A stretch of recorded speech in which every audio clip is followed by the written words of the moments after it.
রয়েছে কিনা? আমার ফ্যামিলি আমাকে নিয়ে খুবই উদ্বিগ্ন। জি। যে আমাকে মেরে ফেলা হইতে পারে, আমাকে অপমান করা হইতে পারে, আমাকে ধরেন কত ধরনের বিপদ আসতে পারে। জি। এখন এগুলা তো বসে থাকলে তো চলবে না। এখন নক্ষত্রেরও তো পতন হয়। জি। আমার তো বিষয়টা এমন না যে এই নক্ষত্র হয়ে থাকতে হবে, পতন হইলে চলে যাব। আমার তো যেভাবে আমি আসি তাতে যদি বুঝতাম যে খুব আরাম পাচ্ছি, তাহলে না হয় এখান থেকে চলে গেলে আমার কষ্ট হইতো। জি। আমার উজ্জ্বল পেইনটা তো আমার মধ্যে থাকবে না। জি। আমি তো কোনো প্রিভিলেজ নিচ্ছি না। ধরেন আমি যদি সাথে পুলিশের গাড়ি থাকতো, পেয়ে পু করে যাচ্ছে, তারপর হচ্ছে কি অনেক টাকা পকেটে আছে, এখন আপনি যদি আমার এখান থেকে পতন করাই দেন যে আমার কাছে আর টাকা থাকবে না, পয়সা থাকবে না, আপনি যদি টিয়ার কাবিকা না দেন, তাহলে আমি কিভাবে চলবো, আমার ছেলে মেয়ে কিভাবে চলবে, এইসব তো নাই আমার মধ্যে। বরং আপনি জানেন সকালবেলা উঠে কত লোকের তদবির আমার শুনতে হয়, এটাতে এমপি থাকার কারণে আমাকে আরো বেশি শুনতে হয়। আমার কথা হলো আমার কাছে উত্থান, নক্ষত্র, পতন এগুলা কোনো আলাদাভাবে মিন করে না।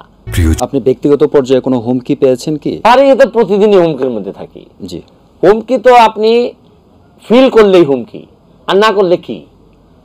আপনি আমার মানেন দেখে আমি এমপি মানেন, আপনি না মানলে কি করবো আমি? আমি আপনারটা আপনি খান, আমারটা আমি খাই। জি। জি। তো এইগুলা হুমকি টুমকি আমি এইভাবেই নিছি। জি। জি। যে ভাই হুমকি আসবে। আর ইমাম সাহেবের দেশ তো না এটা, এইখানে হুমকি বিবেচনা করেই তো আমি আসছি। জি। এই দেশে বঙ্গবন্ধুরে মারে নাই, জাতির পিতারে মারে ফেলছে আমাদের মানুষরা, তাও খালি একা মারছে। মানে কত বড়, মানে মনে হয়েছে যে তার পুরা ফ্যামিলিকে মারে ফেলতে হবে। তার ফ্যামিলির তো কোনো দোষ ছিল না। আমাদের চার নেতারে জেলের ভিতর গিয়ে মারছে কারা? পাকিস্তানিরা মারছে না আমাদের লোকরা মারছে? আমাদের লোকজন মারছে। তাইলে আপনি এই দেশে বেইজ্জত হবেন, নাহলে আমি এই দেশের ভালো চাইবেন, আপনি হয় মরবেন নাহলে বেইজ্জত হবেন।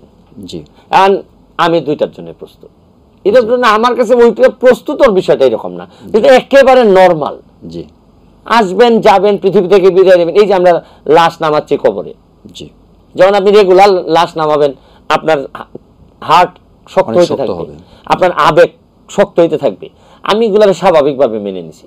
জি। জি। তবে অস্বাভাবিকভাবে যেটা আমি মেনে নেই নাই, এটা হচ্ছে গিয়ে আমি না বদলাইয়া যাইতে চাই না। জি। আমি দেশটাকে বদলাইতে চাই, এটা আমি দেখে যেতে চাই। জি। জন্মের পরে যেটা পাইছি আমি, মৃত্যুর আগে অথবা চলে যাওয়ার আগে এর চেয়ে ভালো একটা জিনিস রেখে যেতে চাই। এটা আমার ব্যাপক ইচ্ছা।